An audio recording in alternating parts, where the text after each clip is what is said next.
और अब खबरों में आगे बात करते हैं, जहां पर मजहबी कट्टरता और दरिंदगी की प्रयोगशाला बन रहा है मेरठ। बड़ी अपडेट आपको दे रहे हैं, बड़ी खबर आपको बता रहे हैं, जहां पर शिक्षा के मंदिर में शैतानों की कैसे हो गई एंट्री। स्कूल में भी बच्चे सुरक्षित नहीं तो हेडमास्टर पर लगा बैड टच का आरोप। इतना ही नहीं, हेडमास्टर जमाल कामिल को मेरठ पुलिस ने गिरफ्तार भी कर लिया है। और मेरठ में ही एक हेडमास्टर ने हिंदू बच्चों को मीट खिलाया था। और अब एक बार फिर से ये मामला, जहां पर घटना के खुलासे के बाद हेडमास्टर हुआ था सस्पेंड। क्या इस दौरान सुनियोजित तरीके से चल रही है कोई साजिश, जिसके तहत इस तरीके के मामले सामने आ रहे हैं। पश्चिमी यूपी से ही ऐसे मामलों की भरमार क्यों? सवाल ये भी खड़ा होता है। पिछले साल ऐप के जरिए गाजियाबाद में धर्मांतरण का हुआ था खुलासा। वही स्कूलों में दरिंदगी और धर्म भ्रष्ट करना किसी साजिश का हिस्सा तो नहीं? ऐसे तमाम सवाल खड़े हो रहे हैं, क्योंकि जिस तरीके से यह मामला सामने आया, जहां पर बैड टच इस दौरान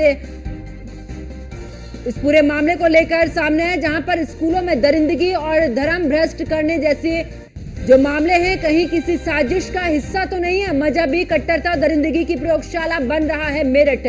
शिक्षा के मंदिर में शैतानों की कैसे हो गई इस दौरान एंट्री, ये भी सवाल खड़े होते हैं। स्कूल में भी बच्चे अगर सुरक्षित नहीं है, हेडमास्टर पर लगा है बैड टच का आरोप।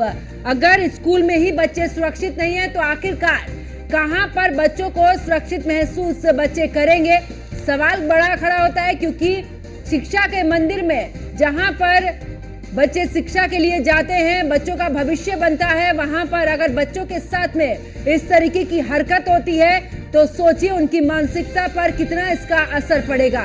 क्या सुनियोजित तरीके से चल रही है कोई साजिश, जिसके तहत इस तरीके के मामले सामने आ रहे हैं? मेरठ में एक हेडमास्टर ने यहां पर बच्चे के साथ में अश्लील हरकत की है और बच्ची से अश्लील हरकत करने का यह पूरा मामला है। तो आपको बता दें कि हेडमास्टर के इस दौरान हेडमास्टर ने छात्रा के साथ में बैड टच किया, जिसके बाद आखिरकार अब बीएसए आशा चौधरी ने शिक्षक को किया है निलंबित।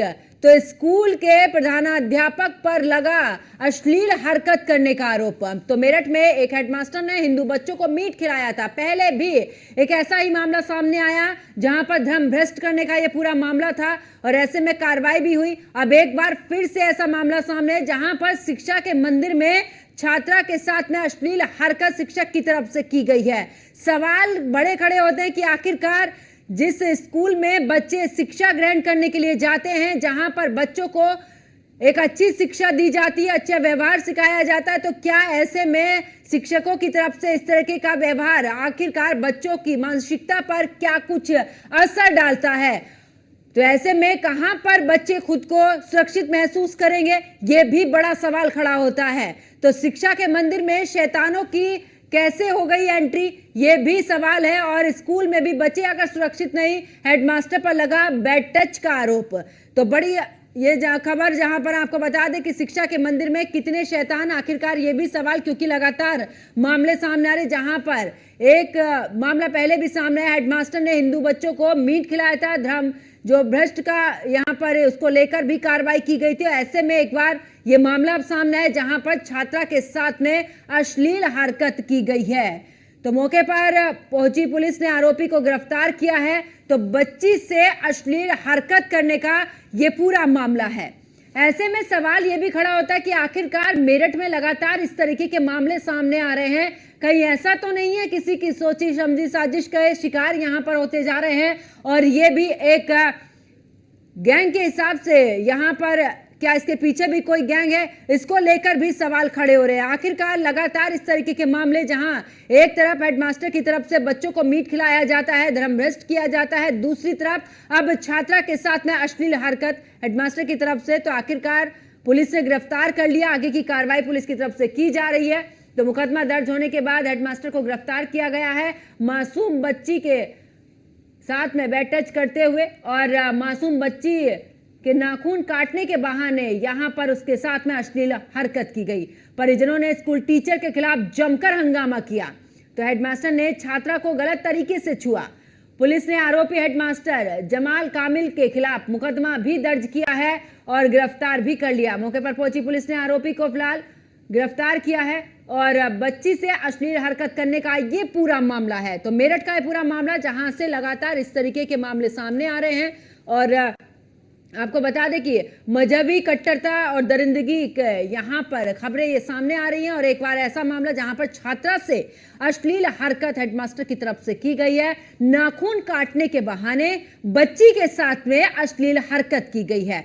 आखिरकार अगर बच्चे स्कूल में ही खुद को सुरक्षित महसूस नहीं करेंगे तो आखिरकार कहां पर। और हमारे साथ में ज्यादा जानकारी के लिए हमारे संवाददाता अतुल हमारे साथ में जुड़ चुके हैं। अतुल, मेरठ में क्या इसी तरीके के मामले लगातार देख रहे हैं? क्या कट्टरता और दरिंदगी के मामलों के लिए प्रयोगशाला बनता जा रहा है मेरठ? क्योंकि अब बच्ची के साथ में अश्लील हरकत करते हुए हेडमास्टर और उसके खिलाफ फिलहाल कार्रवाई, क्या कुछ आगे जानकारी इस पूरे मामले को लेकर? देखिए, बिल्कुल कहा जा सकता है जिस तरह से शिक्षा के मंदिर के अंदर छात्रा सुरक्षित नहीं है, बड़ा सवाल खड़ा होता है प्रशासन पर कि जिस तरह से छात्रा स्कूल पढ़ने के लिए जाती है। शिक्षा के मंदिर की अगर बात की जाए, सबसे पवित्र स्थान माना जाता है क्योंकि जन्म लेने के बाद अगर बात की जाए तो शिक्षा के मंदिर को ही सबसे ज्यादा पवित्र माना जाता है। लेकिन मेरठ की अगर बात की जाए तो शिक्षा के मंदिर में कहीं मांस परोसा जाता है सावन के सोमवार को, तो कहीं छात्रा के साथ हेडमास्टर जी छेड़खानी करते हुए नजर आते हैं। मुकदमा दर्ज किया जाता है। हंगामे की सूचना के बाद पुलिस पहुंचती है, मास्टर जी को गिरफ्तार करती है और उसके बाद आगे की कार्रवाई की जाती है। लेकिन सवाल ये खड़ा होता है कि कहां से ये सिंडिकेट जुड़ा हुआ है, किससे जुड़ा हुआ है, जिसके चलते इस तरह से मांस परोसा जाता है और उसके बाद छात्रों के साथ छेड़खानी की जाती है। क्यों? जमाल की अगर बात की जाए, जमाल कालिम की अगर बात की जाए, जिस तरह से यहाँ पर छात्रा के साथ छेड़खानी की घटना को अंजाम दिया गया है। नाखून काटने के बहाने कक्षा 4 की जो छात्रा है, मासूम छात्रा है, उसके साथ छेड़खानी की गई है। सवाल एक नहीं, लगातार कई ऐसे बड़े सवाल खड़े हो रहे हैं। क्या प्रशासन इस पर ध्यान नहीं दे रहा है? बीएसए की अगर बात की जाए तो कहीं ना कहीं मामले को ठंडे बस्ते में डालती हुई नजर आती है। लेकिन दूसरी तरफ जिला अधिकारी की तरफ से जो हेडमास्टर है उसको सस्पेंड किया जाता है, विभागीय जांच बैठाई जाती है और आगे की कार्रवाई का आश्वासन दिया जाता है। लेकिन कहीं ना कहीं अगर बात सवाल खड़े होते हैं कि इससे पहले जब इस तरीके का मामला सामने आया, जबकि बच्चों को मीट परोसा गया, धर्म भ्रष्ट उनका किया गया, उसके खिलाफ भी कार्रवाई की गई, अब आखिरकार एक छोटी बच्ची के साथ में अश्लील हरकत की गई, इन सब पर कार्रवाई तो हो रही है। लेकिन आखिरकार क्या कुछ मानसिकता है? क्या इसके पीछे सोची समझी साजिश है? क्योंकि गाजियाबाद में भी जिस तरीके से ऐप के जरिए से धर्मांतरण का मामला सामने आया, क्या कोई बड़ा रैकेट इसके पीछे? देखिए, बिल्कुल कहा जा सकता है। कोलकाता की घटना देख लीजिए या फिर मेरठ की घटना देख लीजिए। जिस तरह से कोलकाता में एक मेडिकल स्टूडेंट के साथ रेप किया जाता है, उसकी हत्या कर दी जाती है। वहीं अगर मेरठ की बात की जाए तो मेरठ में एक मासूम बच्ची के साथ छेड़खानी में हेडमास्टर करता हुआ नजर आता है। दूसरी तरफ अगर बात की जाए तो कहीं ना कहीं गाजियाबाद की बात हो, ऑनलाइन अगर बात की जाए, ऐप के जरिए धर्म परिवर्तन का मामला है। मेरठ में सावन के सोमवार के दिन यहां पर धर्म भ्रष्ट करने का काम किया जाता है। लेकिन कहीं ना कहीं अगर बात की जाए सक्रियता की, जिस तरह से लगातार पूरे देश में ये सक्रियता बढ़ती जा रही है, हिंदू अगर छात्रों की बात की जाए तो उनको टारगेट किया जा रहा है। दूसरी तरफ अगर बात की जाए तो मेरठ में जिस तरह से मासूम बच्ची के साथ छेड़खानी की जाती है, उसके बाद कार्रवाई का दौर शुरू होता है। लेकिन ये सिंडिकेट के तार कहां से जुड़े हैं, कौन फंडिंग कर रहा है, इस पर भी ध्यान देना होगा। अगर प्रशासन की बात की जाए तो प्रशासन एक तरफ मामले को ठंडे बस्ते में डालता हुआ नजर आता है, दूसरी तरफ कार्रवाई की बड़ी बड़े घोड़े कागजी दौड़ाता हुआ नजर आता है। मेरठ की अगर बात की जाए, थाना कोतवाली क्षेत्र में सावन के सोमवार को मासूम बच्चों के लिए, हिंदू बच्चों के लिए मांस परोसा जाता है, उनका धर्म भ्रष्ट करने का काम किया जाता है और थाने से उनको जमानत दे दी जाती है। तो सवाल ये खड़े होते हैं कि जिस तरह से यहाँ पर जो कार्यशैली है, प्रशासन की कार्यशैली पर लगातार सवाल खड़े हो रहे हैं। और इस सिंडिकेट की अगर बात की जाए, जिस तरह से सिंडिकेट पनपता हुआ जा रहा है, पहले मांस परोसने का हो, मासूम बच्ची के साथ छेड़खानी का हो, लगातार इस तरह के कृत्य के बाद भी प्रशासन की आंखें खुलती हुई नजर नहीं आ रही है। जिला अधिकारी की बात की जाए तो एक तरफ कार्रवाई की जा रही है, वहीं बीएसए की अगर बात की जाए तो कहीं ना कहीं अपने हेडमास्टर को बचाने में जुटी रहती है। बिल्कुल अतुल, और ऐसे में बिल्कुल सवाल खड़ा होता है कि आखिरकार अगर स्कूलों में ही बच्चे सुरक्षित नहीं हैं तो माता पिता आखिरकार अपने बच्चों को कहां भेजेंगे पढ़ाई करने के लिए? उस मंदिर में जहां पर कि सबसे ज्यादा शिक्षा को जरूरत होती है, बच्चे शुरुआती तौर पर वहां जाते, ऐसे में अगर शुरुआत में ही बच्चों के साथ में इस तरीके की हरकतें, उनकी मानसिकता पर क्या असर पड़ेगा? हाँ देखिए, बिल्कुल पंकज, अगर बात की जाए शिक्षा के मंदिर में बच्चे सीखने के लिए जाते हैं, अपना भविष्य उज्जवल करने के लिए जाते हैं। और गरीबों की अगर बात की जाए प्राथमिक विद्यालयों की अगर अतुल, बात की जाए वापस तो गांव लौटूंगी। के इस दौरान मुस्लिम स्कॉलर वसीम खान भी हमारे साथ में जुड़ चुके हैं। वसीम खान जी, आखिरकार इस तरीके के मामले लगातार बढ़ रहे हैं। पहले देखा गया था कि जब बच्चों को मीट परोसा गया है, सावन में बच्चों का धर्म भ्रष्ट किया गया है, ऐसे में कक्षा 4 की छात्रा के साथ ना अश्लील हरकत की जाती है। हेलो, आवाज मिल पा रही है? हेलो, मदीन, आवाज मिल पा रही है? हेलो,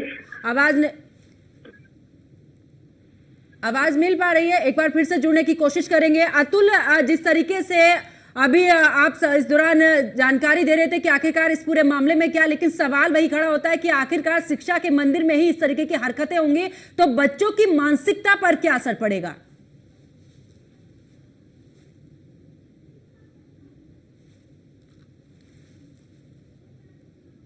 अतुल, आवाज मिल पा रही है?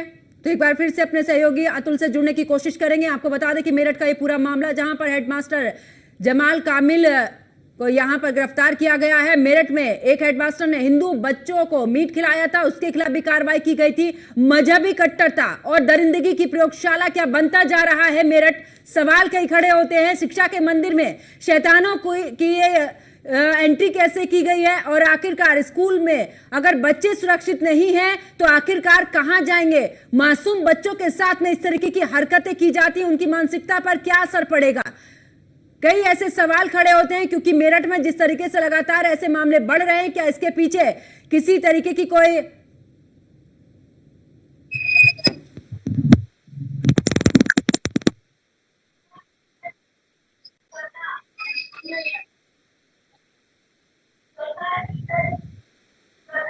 सुरक्षित नहीं? हेडमास्टर पर यहां पर अश्लील हरकत करने का आरोप